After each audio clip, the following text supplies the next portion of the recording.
Sheldon Epps is an iconic American theater director with an extensive history in the industry. His new book, My Own Direction, A Black Man's Journey in American Theater, chronicles his experiences, and he's joining us this morning with all of the details. Sheldon, we are so fortunate to have you here on Hometown Living this morning.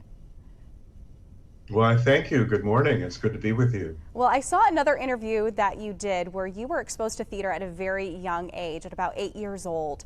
When you were watching that first professional performance, did you know then that you were going to pursue a career in theater?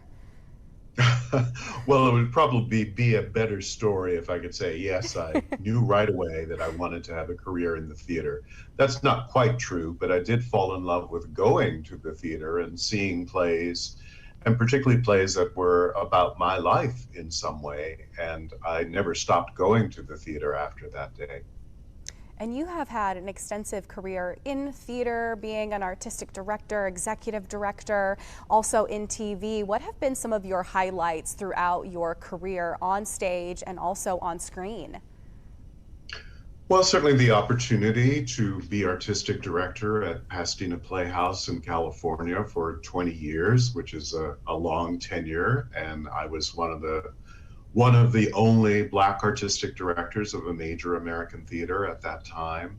But also, of course, working on Broadway and the West End and all over the world, all over the country. And then on television, on shows like Friends and Frasier, Everybody Loves Raymond, Sister, Sister, Girlfriends. So I've had a very fortunate, very blessed career all along the way.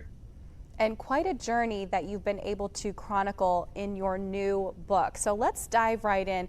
What do you hope your reader will take away from reading some of your life experiences on stage, behind the scenes, your work in a leadership role, and your theatrical journey?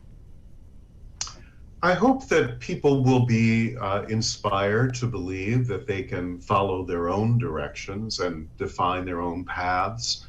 As a Black person in the arts, I was sort of put in a black box and told, you can do this, but you can't do this. You can go this far, but you can only go so far.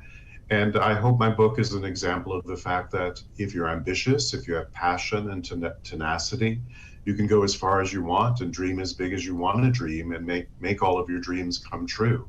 So I hope it'll also make people feel less alone when they're told all of those things and have an example of the fact that they can overcome those kind of challenges and restrictions. To have that example in you and your career in this book. So when you were faced up against some of those challenges, that black box as you referenced, did you use that to fuel your career? How did you navigate that? I think you're right, probably, that it sort of lit the fire. I might call it ambition or a little bit of arrogance, I suppose. But also, I came from a generation where we were taught not to accept those limitations. And certainly I got that from my family. So in a way, whenever anybody would say, no, this is something you can't do, it just pushed me harder and made me more intent on overcoming that lie. And even with your new book, what are some conversations that you feel the theatrical industry, whether it's film or stage, what are some of those conversations that we still need to be having in 2023, especially for those Black Americans that are hoping to pursue a career in the theatrical arts? Well, many of the challenges are still there. There's no doubt that it's gotten much better. There are many more opportunities for actors, directors, writers. But we need more people in power positions, the decision-making positions at networks and in movie studios, owning movie studios like Tyler Perry. We could use more people of color like that. So those conversations have to go on. We should not believe that all of the issues have been solved and that we've gotten as far as we need to get. We've traveled a long way, but we still have a long way to go. And throughout your career, you've had some of those leadership roles as a Black American, being a director, but also in Pasadena at the theater there. So how can people maybe look at your journey maybe as a story of hope or inspiration, or also a lot of hard work and tenacity? I'm sure that took a lot of that as well to get to where you were in your career. Yes, you're right. It did take a lot of hard work, a lot of tenacity, a lot of stubbornness sometimes. I was very challenged. There were people who just believed that a black man could not run a major American theater, particularly one that had been very, very conservative previously. Challenged all along the way, really, for the entire 20 years. So I hope my career is an example of the fact that you don't have to listen to those who are naysayers, to those who don't believe in you.